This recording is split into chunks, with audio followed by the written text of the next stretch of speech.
I also pointed out to the president I had concerns that the L road seemed to lead to Putin. The Russians had been trying to get a foothold in the Middle East for a very long time unsuccessfully, and now the president has given them an opportunity with the Kurds reaching out to them for support in Syria. They have the Russians were the beneficiaries of any withholding of assistance or encouragement to the Ukraine. Again, Putin benefits. The Russians benefited, Putin did.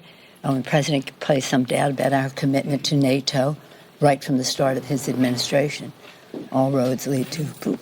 Then the president said, well, the reason I'm taking the troops out of Syria is because I promised in the campaign to bring the troops home. My question to him was, is Saudi Arabia home? Is Saudi Arabia home? Why are our troops going to Saudi Arabia if you promised to bring them home? He said, well, the Saudi Arabians are paying for it. Really? We're putting our troops in harm's way for Saudi Arabia because they're paying? It just didn't add up. But what it did do was cause a meltdown on the part of the president because he was unhappy with those questions. And it was so unfortunate because we were invited to the meeting. The president started off the meeting by saying, I don't know who asked for this meeting. I didn't. And we're like, well, let's proceed anyway. And we had hoped that our real mission was to find out what the plan was.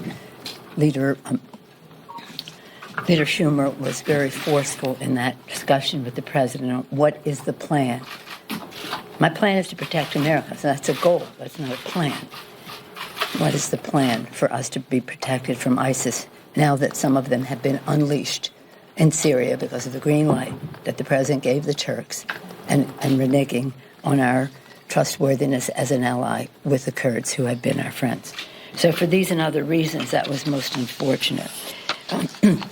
On a separate front of all of that, I'm very proud of the work of Chairman Adam Schiff. Again, this is so solemn. None of us came to Congress to impeach a president. That's not what we come here to do. And any such actions are to be taken very solemnly, seriously, in my view, prayerfully.